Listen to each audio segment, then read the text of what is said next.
아멘. 말씀 듣기 전에 한 번 더 기도하시겠습니다. 주님, 우리는 병들었습니다.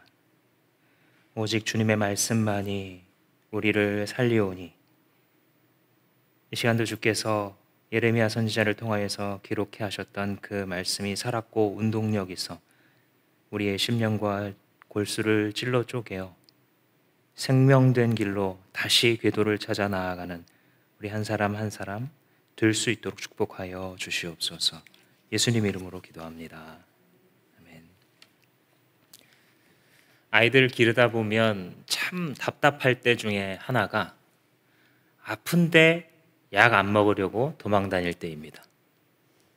싫어 싫어 고개를 저으면서 너 이거 먹어야 감기가 낫는다니까? 라고 말하는데 이 방에서 저 방으로 막 쫓아갑니다. 그래서 붙잡아 놓고 먹이려고 이렇게 숟가락을 내밀면 입을 꼭 다물고 열어주지 않습니다. 입을 여는 듯 하다가 숟가락을 집어넣는데 고개를 도리도리 하는 바람에 약이 다 흩어지거나 쏟아져 버립니다. 참 속이 상하죠. 이거 먹어야 네가 나을 수 있는데.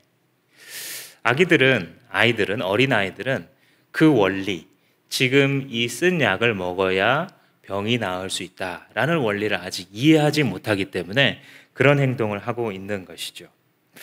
입에 쓴 것 같고 자기한테 뭔가 생소한 것 같으면 같을수록, 또 자기가 보기에 마음에 안 들면 안 들수록 그 거부하는 태도는 점점 더욱더 심해집니다.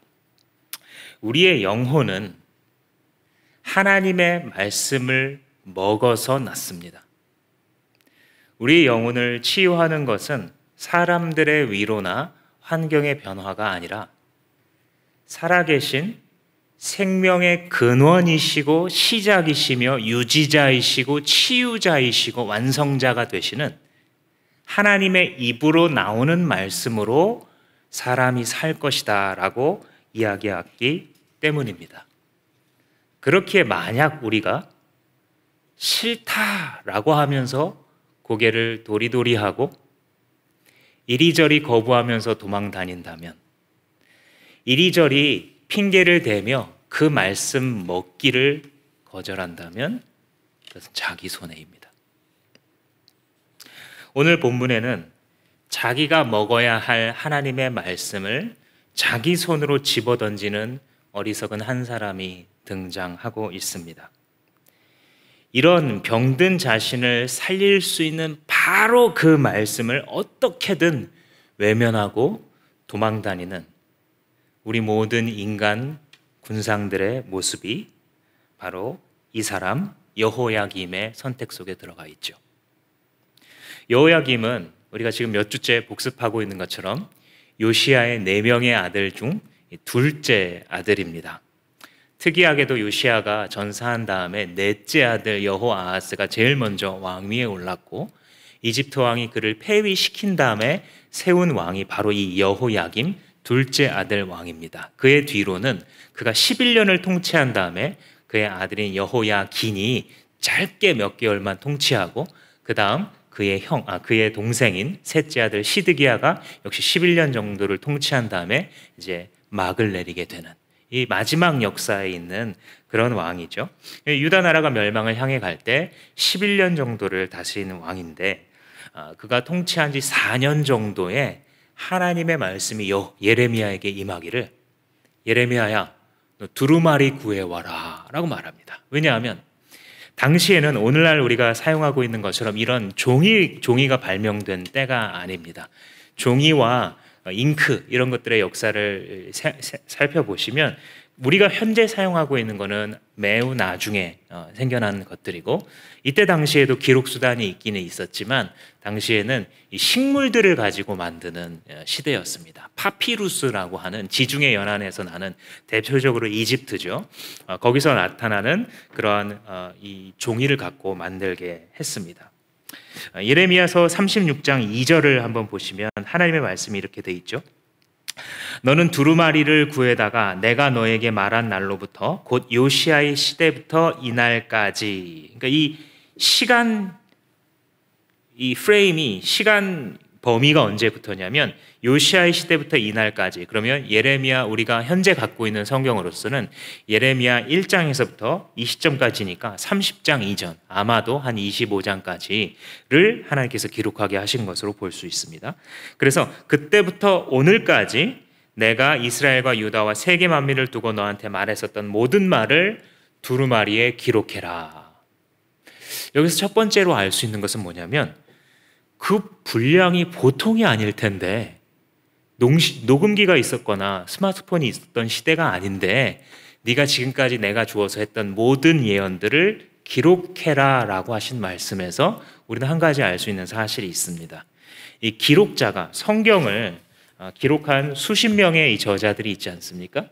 그들에게 하나님께서 말씀하시고 다시 기록해 하실 때에 자기의 기억력만 갖고 쓴 것이 아니었겠구나라는 것을 알 수 있겠죠. 예레미야가 그 기억을 더듬여서 그 예언에 대해서 다시 한번 기록하고자 노력했을 때에 성령이 다시 한번 조명하시고 역사하셔서 틀림없이 오류 없이 하나님의 말씀으로 기록되게끔 하는 그 프로세스가 지금 여기 그 흔적이 남아있는 거예요. 현대의 많은 학자들, 심지어는 성경학자라는 이름을 붙은 사람들이 성경 비평학을 학문적으로 막 만들어가면서 하나님의 이런 초자연적인 역사를 부인하려고 많은 노력을 합니다. 왜냐하면 애초에 하나님의 기적의 역사를 믿지 아니하니까요. 여러분들도 인터넷에서 이 자료라 성경에 대해서 찾아볼 때 좀 조심하실 부분이 이런 부분들입니다. 늘 목회자랑 상의하시는 습관을 가지시는 것이 좋습니다. 중요한 것일수록. 그래서 하나님께서 역사하셔서 그 기억 속에 또 조명하게 하시고 기록하게 하신 것을 볼 수 있습니다. 두루마리를 구하라 그랬는데 이 파피루스 그림을 한번 여러분들과 보려고 합니다. 지중해 연안에 보면 이 전 사진 한번 보여주시겠습니까? 네, 저렇게 갈대처럼 길쭉한 나무가 살고 있는데 그거를 토막을 내고 껍질을 벗긴 다음 저기 지금 한 4-5개씩 가로로 깔고 또 세로로 깔고 있죠. 그래서 저거를 롤러를 가지고 밀게 되면 물기가 빠지게 되고 압착하고 건조하는 과정을 여러 번 거치게 되면 거기에 이제 잉크를 가지고 쓸 수 있는 파피루스 종이가 만들어집니다. 오늘날 페이퍼라는 말이 바로 여기서 왔죠. 그리고 완성된 것에 글씨를 쓰게 된 것이 바로 저러한 두루마리입니다. 오늘날 쓰는 종이와 비슷하게 잘 만든 파피루스일수록 기록된 것이 오랫동안 보존되게 되어 있고 실제로도 오늘날도 고고학 발굴을 통해서 발굴되고 있는 이 두루마리들에는 파피루스들이 있습니다. 여기서부터 시대가 한 2000년 정도, 1500 모세 기록으로부터 따지자면 한 1000년 정도 지난 다음에 주전 약 2세기경부터 양피지가 또 발명되기 시작했는데 그 전까지는 다 이 파피루스 혹은 이 이웃 나라들의 경우에는 점토에다가 글씨를 찍어 눌러서 새기고 그것을 구워서 영구하게 보존하는 그런 방식도 사용됐었던 시대입니다. 하나님께서는 그러니까 너 두루마리를 뭐 만들었는지 어디서 사오는 것인지 아무튼 구해다가 내가 너에게 선포했던 모든 것들을 기록해 두어라. 또 한 가지 여기서 우리가 생각할 수 있는 건 뭐냐면 기록의 중요성이에요. 기록의 중요성.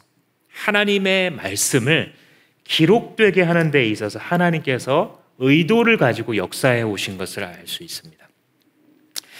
예레미야 36장 4절에 보시면 그래서 예레미야가 네리야의 아들 바룩을 불렀다. 바룩은 예레미야가 불러주는 대로 주님께서 그에게 하신 모든 말씀을 두루마리에 기록하였다. 그림 한번 보여주시면 이게 이제 그 파피루스에다가 당시의 잉크, 식물성 잉크입니다. 그 잉크를 가지고서 기록하는 장면인데 저 글자는 지금 이집트 상형 문자를 오늘날 이 학자들이 쓰고 있는 그런 장면인데 저런 식으로 이 당시의 언어를 기록했겠죠. 그러니까 예레미야가 따로 있고 이거를 지금 기록하고 있는 서기관이 따로 있었구나라는 것을 알 수 있습니다. 당시의 서기관들은 초엘리트 계급입니다. 글자를 아는 사람도 별로 없는데 그 글자를 쓸 수 있을 정도면 그 나라에 몇 명 되지 않는 엘리트였던 그런 시대로 볼 수 있습니다. 그래서 예레미야는 구술을 하는 거예요. 자기가 예언했었던 그것을 성령의 조명에 따라 다시 한번 말씀을 구술하고 옆에 있는 서기관이 이것을 받아 적게 됩니다. 바룩이 다 받아 적었습니다. 그러자 예레미야가 말합니다. 너는 이제 이 두루마리를 갖고 성전에 들어가라. 성전에서 백성들을 모아놓고 그들에게 이 말씀을 읽어주어라. 말씀 낭독회를 하게 됩니다. 우리 사실 기독교 역사를 보면 한국 기독교 역사에서도 항상 침체 시기 이후에 큰 부흥이 찾아왔는데 그 전환점에 있었던 것이 대부분 사경회입니다. 하나님의 말씀을 딱 놓고 평상시에는 점점 말씀에 대한 관심이 작아지기 때문에 얼만큼 재미있느냐 이런 거에 사람들이 관심이 있을 수밖에 없어요. 실생활에 얼만큼 덕이 되느냐 도움이 되느냐 이런 것만 따지다가 그래 우리 말씀만 먹어보자 하고 모이는 거예요, 사람들이. 그래서 건물이 없으면 텐트 쳐놓고 옛날에 그런 것들을 경험하신 분들도 아마 있을 텐데 없으면 그냥 야외에다가 의자 깔아놓고 거기서 몇 시간이고 말씀을 읽고 말씀의 뜻을 풀고 말씀을 읽고 말씀의 뜻을 풀고 이걸 계속하게 됩니다. 느헤미야 시대 때에도 에스라 시대 때에도 이런 것들이 있었죠. 그래서 예레미야가 바룩에 가서 그걸 시키는 거예요. 성경을 낭독해 주어라. 낭독을 하고 있는데 미가야라는 한 사람의 가슴에 이 말씀이 날아와 꽂힙니다. 미가야라는 사람은 당시에 매우 높은 관직에 있었던 사람인 것으로 보입니다. 고관들 중에 한 명인데 백성들은 들었지만 고관들은 아마 처음에 듣지 않았던 것 같은데 이 사람이 처음으로 이 말씀을 들으면서 마음에 굉장히 찔리게 됩니다. 그래서 이 고관 한 사람이 다른 고관들을 데리고 와서 야 우리 같이 말씀을 들어보자 라고 하면서 말씀을 듣게 됩니다.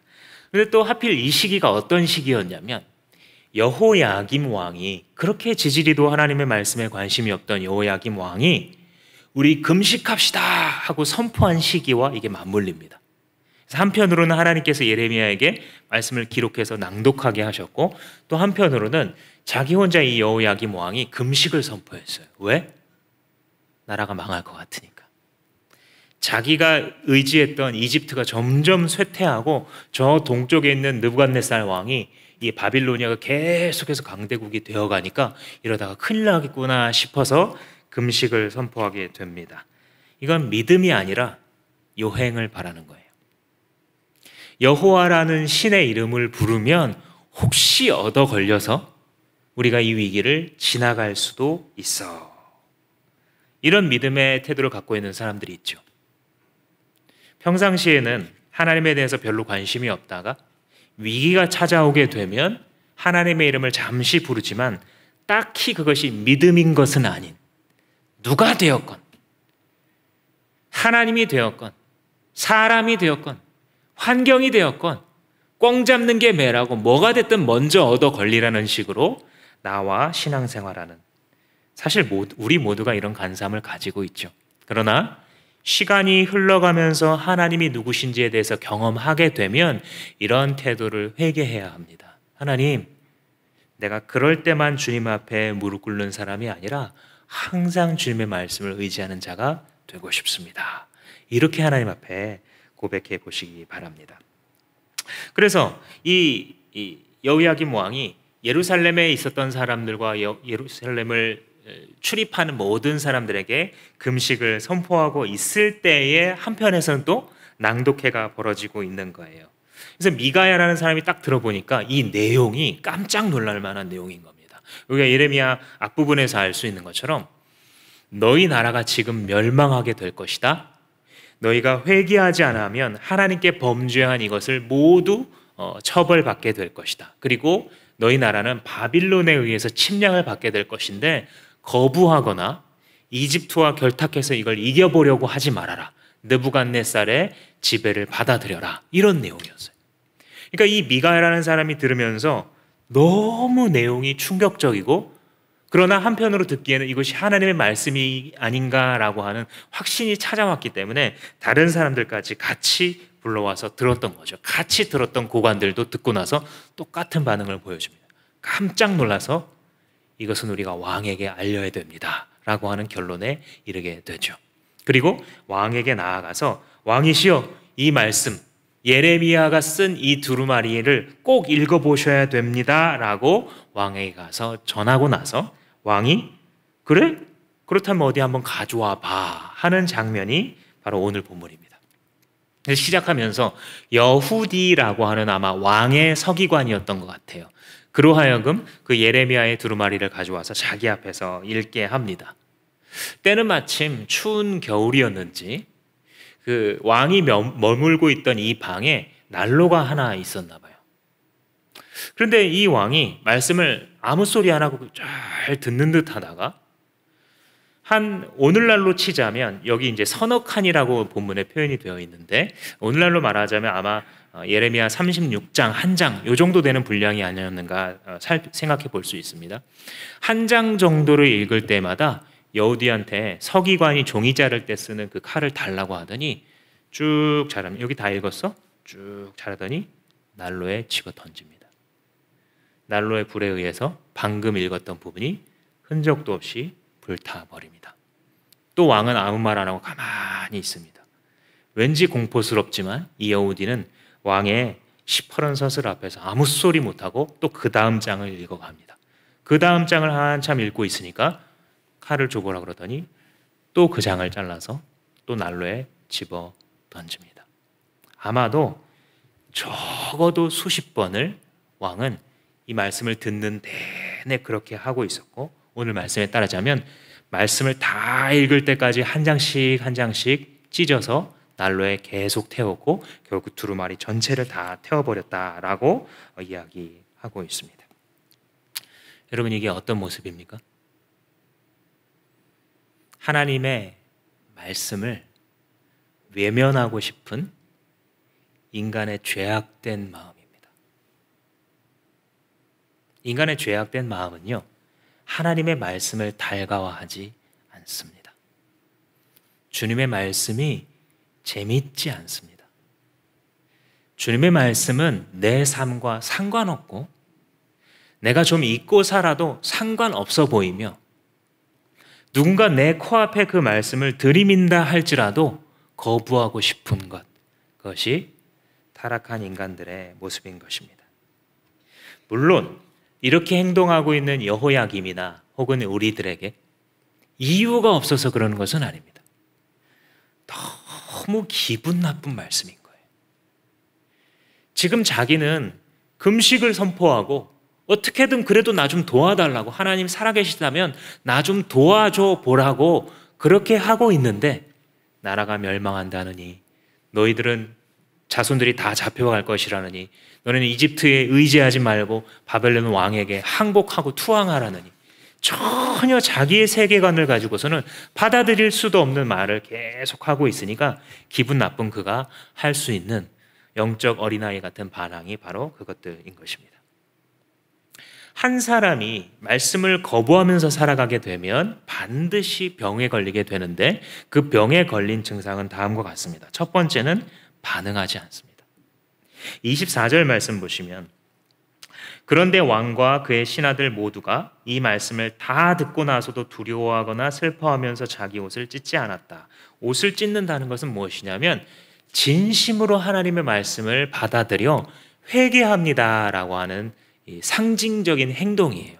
그래서 하나님 내 마음이 지금껏 하나님의 말씀을 듣고도 순종하지 않았던 혹은 하나님의 말씀을 멀리했던 내 삶이 너무 잘못됐네요. 제 마음이 찢어집니다. 이렇게 표현하는 행동이 바로 옷을 찢는 행동입니다. 제가 주님 앞으로 다시 돌이키겠습니다. 그런데 모든 말씀 얼마나 주옥 같은 말씀이겠어요. 그죠? 저는 정말 예레미야서를 묵상해 가면서 예레미야 선지자가 더 존경스러워졌어요. 언젠가 봤던 그 시스틴 바티칸 시국에 있는 시스틴 성당 그 천장 벽화에 늘 고민하고 앉아 있는 그 예레미야의 그 벽화가 생각나요. 저 사람 저럴 수밖에 없었겠구나. 어딜 가나 거부당하고 어디 가나 미움을 당하고 듣느니 계속 멸망의 말씀인 저 선지자가 도대체 어떻게 자기의 사명을 끝까지 다 감당했을까?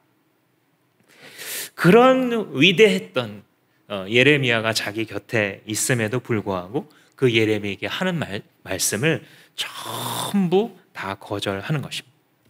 참 아이러니한 것이 자기가 지금 전 백성에게 금식을 선포했잖아요. 우리 하나님을 힘입어 보자.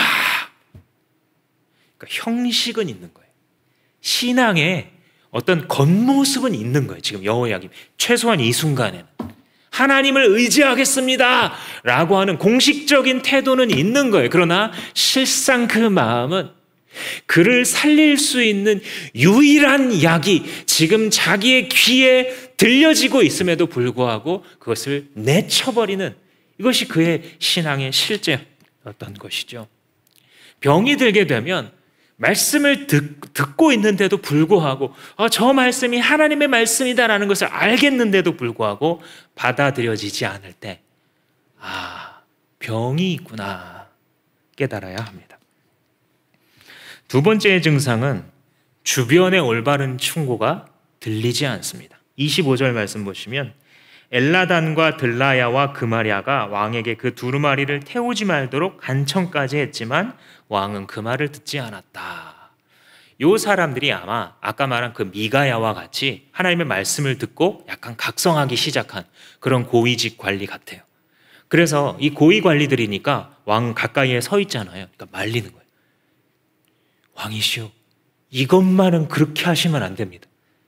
다른 것들은 자기 마음대로 하셔도 되는지 모르겠는데 이거는 저희가 지금 들어보니까 그렇게 쉽게 취급하시면 안 될걸요 하면서 말리고 못하게 하는데도 왕이 취하라 그러면서 계속해서 집어던지고 있는 거죠.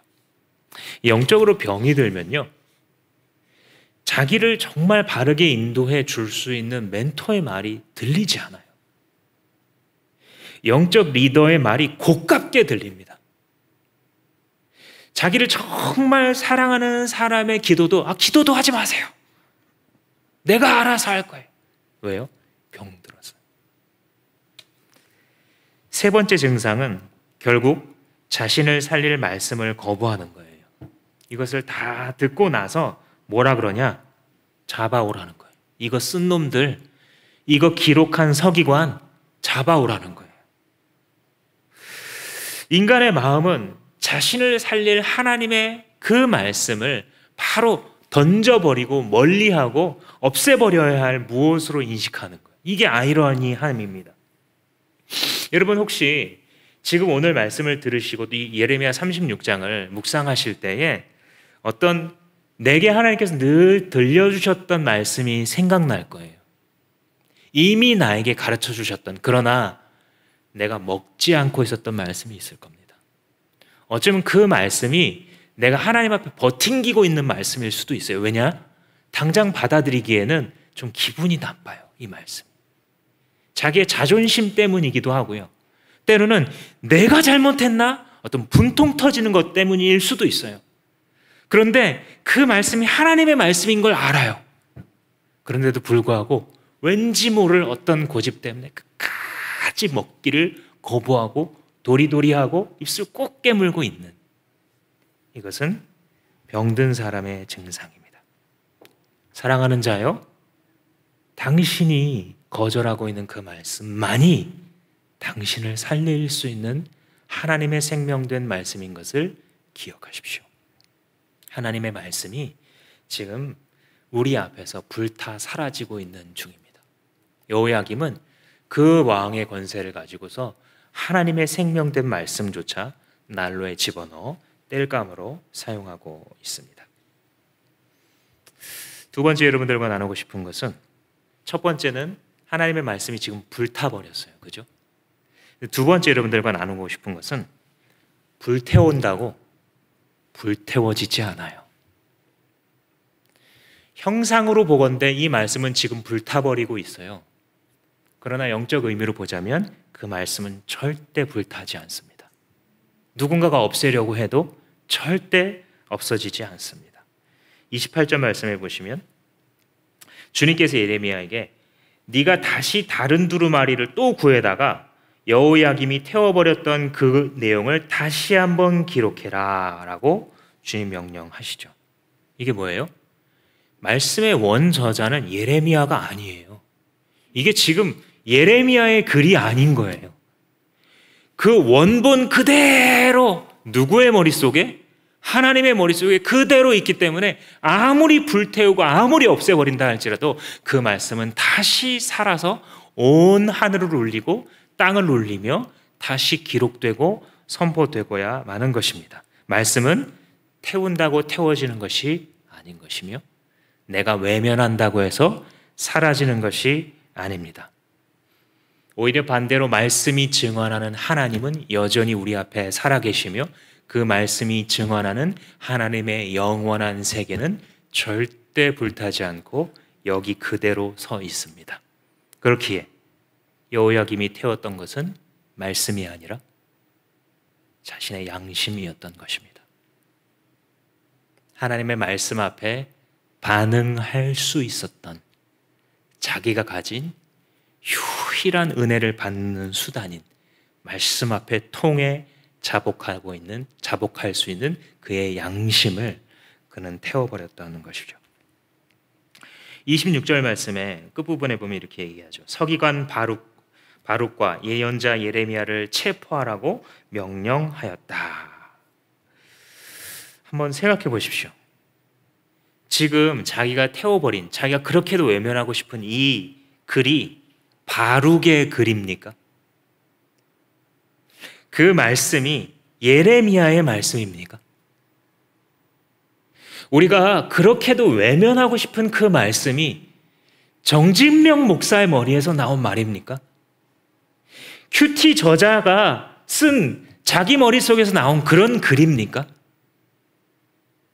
살아계신 하나님께서 말하에 오고 있는데도 불구하고 그것을 거부하는 자는 불쌍한 자입니다.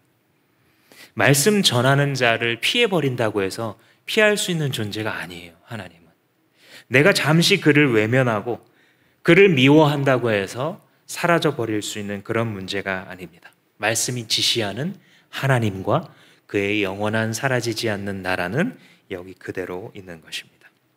그렇기에 26절 끝에 다시 한번 보시면 체포하라 라고 명령하는데 주님은 어떻게 해요? 체포하면 안 되게 숨겨 주시죠. 그러니까 하나님은 이걸 되게 분명히 하세요. 자기의 머릿속에 있었던 말씀을 자기의 종들, 통로를 통해서 그 말씀이 선포되게 하신 다음에 그 말씀이 절대 훼손당하지 않도록 지키십니다. 그 말씀의 전달자들을 계속해서 붙들고 계세요. 그들을 지키시기 때문에. 그러니까 어두운 세대를 살아갈 때에 분명히 더 이상 기독교는 아무런 인기가 없어야 되고 말씀 그대로를 설명하는 하나님의 말씀의 뜻을 풀어서 가르치는 방식의 가르침은 더 이상 유행이 지나 없어져야 됨에도 불구하고 하나님의 말씀의 뜻, 그 몇천 년 전에 고리타분해 보이는 요즘 젊은 아이들이 유교 같은 기독교 이렇게 말하고 있는 주님의 말씀의 가르침을 그 뜻이 무엇인가 내게 가르쳐 주십시오 원하고 있는 하나님의 사람들과 하나님의 그 말씀의 뜻은 어제 그 옛날에 이러한 뜻이었으며 그것은 오늘날에 우리식으로 보자면 이런 뜻이 됩니다 라고 풀어 가르치는 가르침이 계속 있다는 것.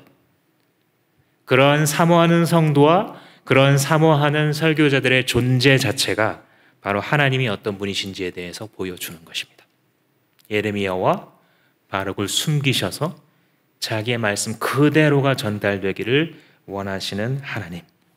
세상에 아무리 미워하고 사람들이 아무리 싫어해도 아무리 무관심하려고 자기의 삶의 테이블에서 치워버린다 할지라도 그럼에도 불구하고 여전히 진리로 온 세상을 다스리시는 하나님의 존재를 증거하는 것입니다. 따라서 여호야김이 한 장씩 한 장씩 잘라 불태울 수 있었던 것은 영원하신 하나님의 말씀이 아니라 두루마리 뿐이었으며 자신의 양심일 뿐이었습니다. 이 지점에서 다니엘의 세 친구였던 사드락과 아벳느고, 메삭과 아벳느고가 기억이 납니다. 이 초록이 동색이라고 다니엘이 하나님의 말씀을 붙잡고 자기의 목숨을 거니까 이 세 친구도 분명히 느부갓네살 왕, 나중에 이 예레미야 시대에 이 유다를 멸망시켰던 바로 그 왕입니다. 그러니까 차이점은 예레미야는 이 유다 땅에 살고 있고 다니엘과 그 세 친구들은 나중에 이제 이 포로로 끌려가서 거기서 살고 있는 것이죠. 근데 한편 그 바벨론 땅에서는 이 느부갓네살에게 끌려갔었던 그 세 친구가 느부갓네살이 섬기고 예배하는 신을 금으로 만들어 놓고 이제부터 여기에 절하지 않는 자들은 모두 다 극형에 처할 것이다 라고 하는 명령을 선포합니다. 근데 그 말을 뻔히 알면서도 이 세 친구가 금신상 앞에 절하지 않죠. 다 절하는데. 그러니까 이 세 친구가 잘 나가고 있었던, 왕의 총애를 받고 있었던 것을 질투했던 다른 바빌론의 이 고관들이 그를 고소합니다. 이 고소를 듣고 느부갓네살 왕이 화가 머리끝까지 치밀어서 너희들 내가 아껴주려고 그랬는데 내가 만든 금신상에 절 안 했다는 것이 사실이냐? 라고 말하면서 지금이라도 이 신상 앞에 절하면 내가 너희들을 살려주겠지만 그렇지 않으면 내가 뜨거운 풀무불에 너희들을 집어 던져 태울 거다 라고 위협을 가합니다. 이 말씀을 들은 사드락과 메삭과 아벳느고가 우상 숭배를 거부하면서 하나님께서 우리를 지키실 것입니다. 왕이시여, 당신이 우리를 불태울 수 있는 것이 아닙니다. 하나님만이 우리를 지키실 것입니다. 그러나 그가 그리하지 아니하실지라도 우리는 가짜 신 앞에, 가짜 우상 앞에 엎드려 경배할 수 없습니다 라고 말하죠. 느부갓네살 왕은 그래? 한번 죽어봐라. 불 속에 밀어넣고 평상시보다 온도를 7배를 올리도록 이 신하들에게 지시해서 그 불이 너무 세지는 바람에 그들을 밀어넣던 병사가 오히려 타 죽을 정도의 과도한 이 불을 일으키게 되죠. 그러나 그곳에 던져졌던 세 친구는 불에 타는 것이 아니라 불 사이를 왔다 갔다 하고 3명을 던졌는데 4명의 그림자가 보이죠. 하나님의 천사가 그들과 함께 가면서 그를 계속 보호하여 불타지 않고 그대로 나오는 장면을 다니엘서가 기록을 하고 있습니다. 그러니까 사실 이것은 첫 번째로는 하나님께서 하나님께 목숨 건 백성을 저와 같이 지키시기에 그들이 불과 같은 시련 속에서도 털끝 하나 다치지 않는, 그들이 불타지지 않는 것을 말해주고, 또 동시에 두 번째로 이 장면이 뭘 얘기해 주냐면 내 백성은 내가 버리지 않겠다라고 하는 하나님의 말씀이 불타지 않는 거예요. 그러니까 이 세 친구가 그 하나님의 말씀에 언약하신 그 내용 그대로 보호를 받고 있는 것이죠. 하나님의 말씀은 늘 이런 식이에요. 하나님의 말씀은 사람들이 불태워 불에 던져버리려고 해도 타지 않고 살아서 역사하는 것입니다. 이 세상의 왕들은, 이 세상의 시류는 하나님의 말씀을 태워버리고 싶어 하지만 말씀은 하늘로서 다시 내리는 것입니다. 이것이 바로 여러분들이 말씀을 의지해야 되는 이유입니다. 다른 모든 것들은 타버립니다. 다른 모든 것들은 지나가 버립니다. 다른 모든 것들은 나중에 흔적을 찾으려고 해도 억지로 도서관에 가서 찾아야만 찾을 수 있는 것들이 전부이지만 하나님의 말씀은 영원하여 푸른 마르고 꽃은 시들어도 절대로 없어지지 않습니다. 두 가지를 나눴습니다. 불태워지는 하나님의 말씀, 두 번째는 절대로 불타지 않는 하나님의 말씀, 마지막으로 세 번째는 불타오르는 하나님의 말씀입니다. 참된 의미에서 보자면 말씀은 이미 불붙어 있습니다. 그 불은 여호야김의 난로에서 나오는 불이 아니라 살아 역사하시는 하나님의 존전으로부터 나오는 불입니다. 예레미야 20장 9절의 말씀에 보면 예레미야가 말씀을 전하다가 사람들이 너무 자기를 핍박하니까 하나님, 나도 이제 제발 더 이상은 이렇게 살기 싫어요. 저도 더 이상은 하나님의 말씀 전하지 않을래요 라고 작정한 적이 몇 번 있었나 봐요. 그런데 다시 그의 입을 열게 만드는 현상이 자기의 삶에 나타나죠. 그걸 기록한 게 20장 9절 말씀인데 제가 한번 읽어드리겠습니다. 내가 다시는 여호와를 선포하지 아니하며 그의 이름으로 말하지 아니하리라 하면 나의 마음이 불붙는 것 같아서 골수에 사무치니 답답하여 견딜 수 없나이다. 마음이 어떻다고요? 불붙는 것 같아요. 하나님의 말씀 선포하지도 않고 말씀과 상관없이 말씀과 멀어져서 살려고 했더니 마음이 불붙는 것 같아요. 이 불 붙는 게 뭐예요? 하나님의 말씀이죠. 이게 하나님의 사람이에요. 그 가슴 속에 불타오르는 하나님의 말씀의 불이 늘 꺼지지 않는 사람.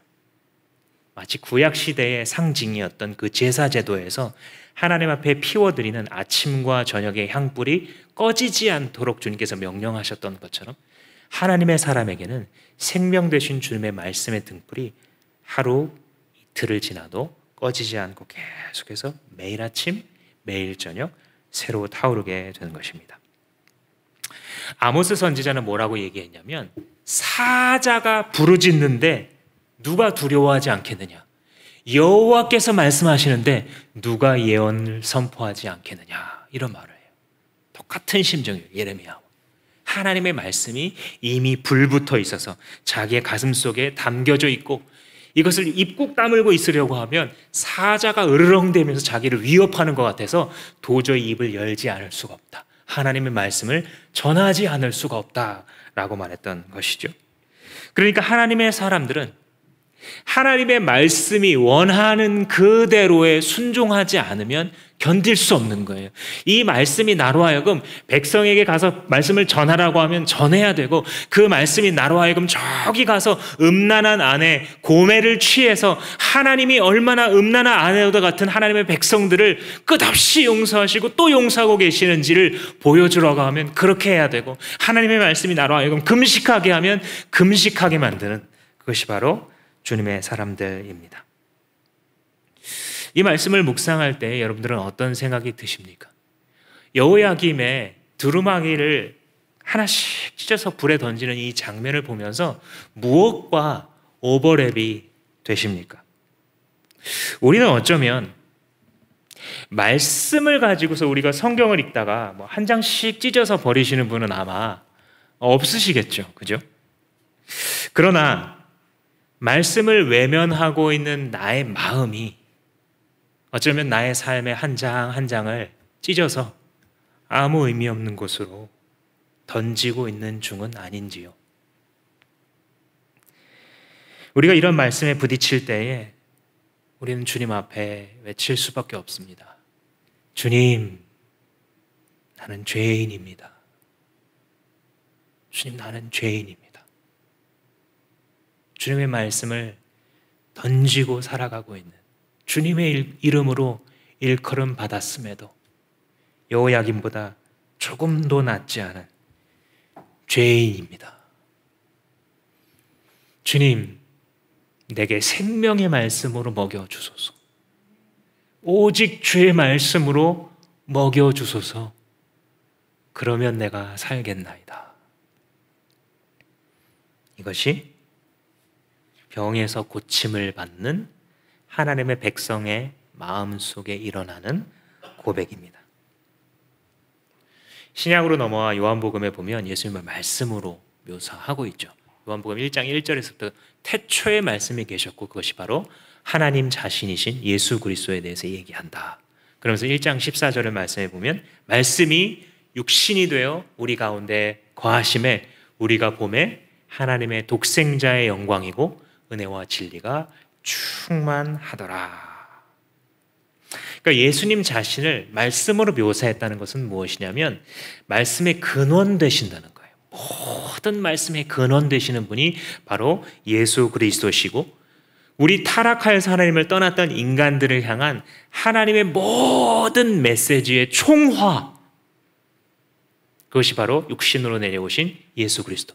우리를 향하신 하나님의 메시지를 하나로 요약해서 보여주자면 바로 예수 그리스도 자체의 인격과 선포인 것을 알 수 있죠.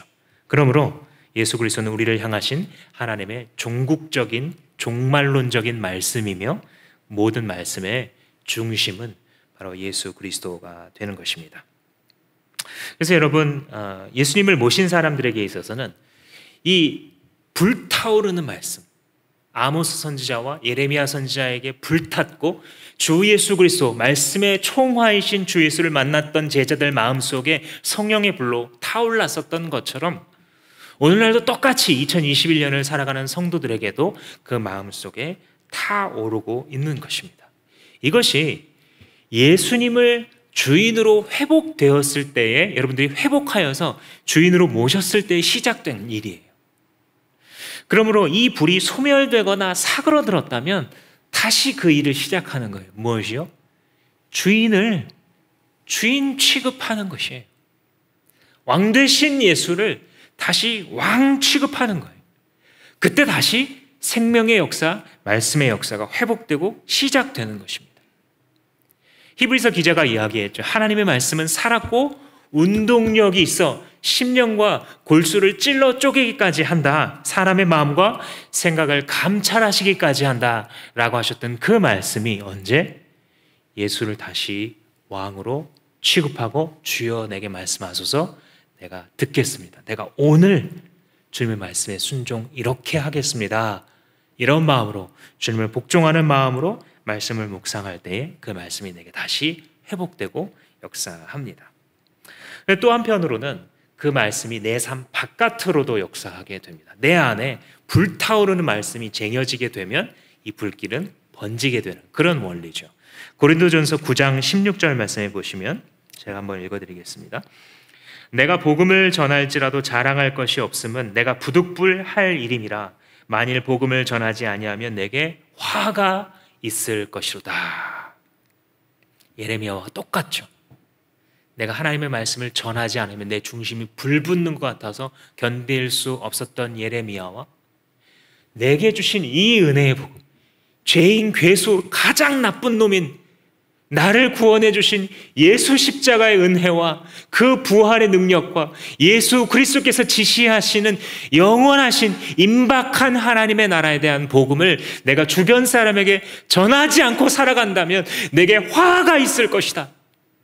이것은 지금 의무감에 대해서만 얘기하는 것이 아니라 그의 중심에 불붙고 있는 타오르는 주의 말씀, 예수의 복음, 그의 십자가와 보혈의 메시지에 관련된 것입니다. 내가 이것을 전하지 않고서 다른 무슨 잡이 있겠느냐? 내가 랍비로서 성공하고 다른 잡으로서 아무리 평탄한 삶을 살아간다 할지라도 이 내 가슴 속에 타오르는 복음에 종사할 수 없다면 그것이 내가 화가 입은 것이 아니고 무엇이겠느냐라고 선포했던 것, 그것이 중생한 자의 심령이며 하나님의 종인 사도 바울과 예레미야와 아모스의 심령이었던 것입니다. 몇 가지 말씀을 우리의 삶에 적용하면서 말씀을 맞춰 보겠습니다. 첫 번째로는 한번 따라 하시겠습니다. 우리의 영혼은 말씀을 먹고 낫는다. 내 안에 내가 지금 영적으로 병들어 있구나 라고 생각하시는 분들은 말씀을 먹는 일에 목숨을 거십시오. 그리고 같이 하십시오. 항상 홀로 있는 사람은 금방 넘어지지만 두 겹, 3겹만 돼도 쉽게 끊어지지 않는다. 잠언 말씀이 이야기하였습니다. 하나님의 말씀을 내가 싫다고 하고 내게 하나님께서 오랫동안 해오신 말씀이 있을 텐데 그 말씀에 순종하지 않고 버티면 버틸수록 누구 손에? 내 손해입니다. 비록 이 약을, 하나님의 말씀을 받아들이려고 하면 상당히 기분 나쁠 수 있습니다. 이것만큼은 내가 하나님께 순종하고 싶지 않아요. 이게 솔직한 감정일 수도 있어요. 그렇지만 그래도 하나님 신뢰해 보세요. 하나님 당신을 사랑하세요. 그래서 하시는 말씀이에요. 그 말씀을 받아 먹으시고 늘 받아 먹는 과정을 누군가와 함께 하십시오. 가장 좋은 것은 목장 내에서입니다. 목장 식구가 전체가 같이 해도 좋고 목장 내에서 이 목자님, 모듬장님의 인도에 따라서 2-3명이 짝을 이루어서 계속해서 서로가 말씀 먹고 나읍시다. 우리 말씀 먹고 회복합시다. 말씀 먹고 기운 차립시다. 말씀 먹고 정신 차립시다. 이렇게 나아갈 때에 가슴에 타오르는 하나님의 말씀을, 불을 경험할 수 있게 될 것입니다. 우리가 잠시 후에 기도할 때에 내가 먹고 살 수 있는 유일한 약인 그 말씀을 오히려 내 손으로 집어던지는 여호야김의 행태를 따라가고 있었던 것은 아닌지 이것을 회개하는 시간을 가질 수 있었으면 좋겠습니다. 두 번째로는 나에게 자주 찾아오는 이슈를 가지고 말씀을 적용하려는 노력을 한번 해봤으면 좋겠습니다. 무슨 말씀이냐면 한 사람이 넘어지거나 영적으로 흔들리는 것은 다양한 게 아니에요. 보통 한 가지 아니면 두 가지입니다. 믿음의 성숙이 깊어지고 하나님의 말씀을 배워 실천하는 것이 많아질수록 사탄이 다른 걸로 이 사람이 잘 넘어지지 않기 때문에 하나 혹은 두 가지를 가지고 보통 넘어뜨립니다. 그것이 무엇인지 하나님 앞에 이 시간 기도해 보시고 말씀을 먹으시기 바랍니다. 어떤 분은 일터의 문제예요. 다른 건 다 괜찮은데 일터에서의 스트레스를 참을 수가 없어요. 어떤 분은 부부 사이의 이슈예요. 다른 것들은 다 은혜가 되는데 우리 가정만 생각하면, 우리 부부만 생각하면, 우리 자식만 생각하면 땅바닥이 그냥 다 무너지는 것 같아요. 말씀 한 트럭이 소용이 없어요. 부어도 채워지지 않는 심령 같아요. 어떤 사람은 이게 동역자의 이슈예요. 분명히 하나님께서 하나님의 의도 가운데 나를 묶어주셨어요. 가까운 곳에. 저 사람 같이 안 있었으면 좋겠는데 덜컥 같은 목장에 있는 거예요. 제발 저것만은 멀리 했으면 좋겠는데 덜컥 가까운 팀에 있는 거예요. 우연이 아니라 하나님의 의도가 있는 하나님의 수술이 시작된 것입니다. 어떤 분은 건강의 이슈, 어떤 분은 경제적인 이슈. 무엇이 됐든 나를 계속해서 지속적으로 사단이 시험하고 넘어뜨리려고 있는 그 이슈가 있다라고 한다면 말씀 앞에 서셔서 지금 나의 이 이슈 앞에 하나님이 말씀으로 나에게 무엇을 말씀하시는가 듣겠다고 작정하고 사모해 보십시오. 그리고 하나님께서 들려주신 말씀에 믿고 따라가십시오. 당장은 신뢰되지 않고 당장은 내 기분이 허락하지 않는다 손 치더라도 레디컬하게 하나님의 말씀 앞에 오른뺨을 맞았는데 왼편을 돌려대는 급진적인 심정으로 하나님의 말씀 앞에 순종해 보십시오. 거기서 능력과 파괴력이 나타납니다. 사단의 영적 사슬을 오랫동안 나를 묶어온 사슬을 파괴하는 생명력 있는 주의 능력이 하나님의 말씀 앞에 급진적으로 순종할 때 나타나는 것입니다.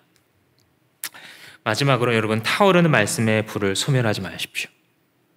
늘 사모하고 그 말씀이 내 안팎으로 역사할 수 있는 습관을 만드십시오.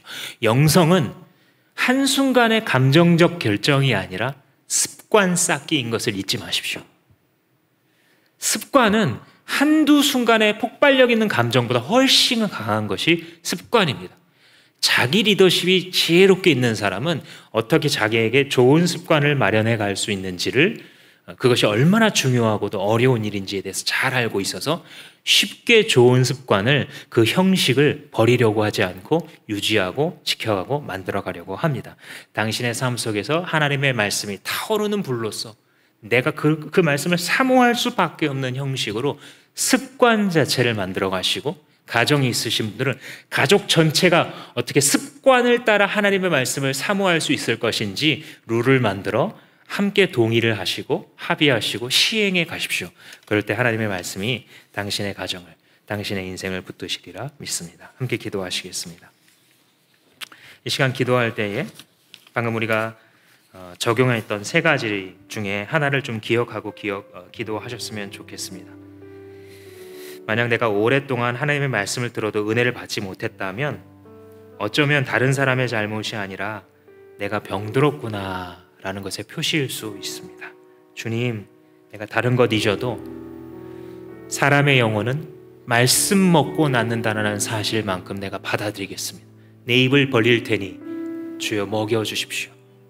또 어떤 분은 오랫동안 나를 계속해서 지속적으로 찾아와 넘어뜨리고 있는 일터, 부부, 가정, 동역자, 건강, 돈, 이런 이슈들 앞에 주님 뭐라고 말씀하신지 제가 듣기로 작정합니다. 그리고 순종하기로 작정합니다. 또 어떤 분들은 주님, 제가 주님의 말씀과 기도에 대해 자주자주 결단을 하기는 하지만 한순간의 감정으로 끝날 때가 많사오니 주님, 내가 이런 습관으로 주님 앞에 선포하고 살아가겠습니다.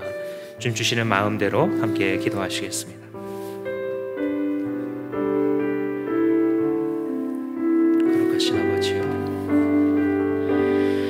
말씀 한 장씩 잘라 던져버리고 있는 여호야김이 바로 나의 모습입니다.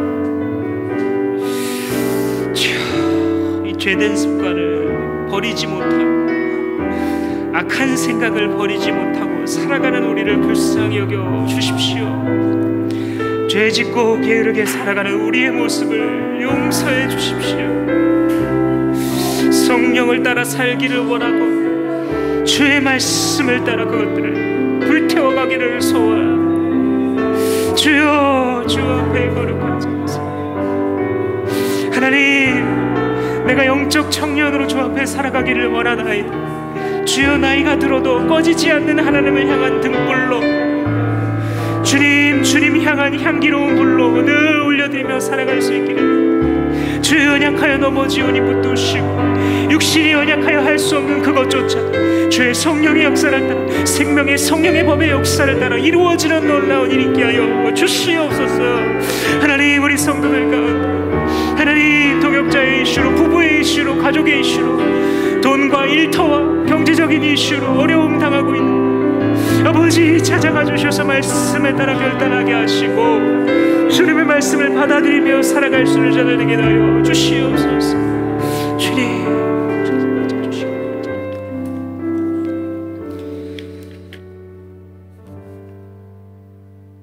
우리 심령과 골수를 쪼개는 생명의 말씀으로 먹이시는 아버지 하나님, 당신을 사모합니다.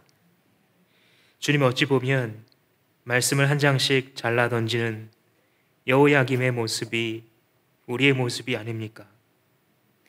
주님, 말씀을 하루씩 잘라 던지고 살아가는 그 악한 대열에 계속 살아가지 않도록 주님, 우리를 깨워주시옵소서.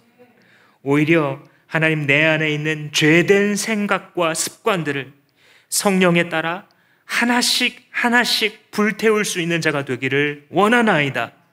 한순간의 결단만이 아니라 우리의 삶의 거룩한 영적 습관들을 만들어갈 줄 알게 하여 주시어서 이미 불붙어 있는 살아있어 역사하시는 하나님의 말씀을 내 것으로 만들고 그것이 지시하시는 인생을 따라 살아갈 때에 하나님, 주변에 주님을 아직 알지 못하고 걱정하며 주어 방황하고 있는 많은 자들에게 생명의 꼴로, 생명의 복음으로 전달하여 살아가는 그런 인생 살아갈 수 있도록 우리 주마음교회 성도들 한 사람 한 사람이 축복하여 주시옵소서. 감사드리고 예수님의 이름으로 기도합니다.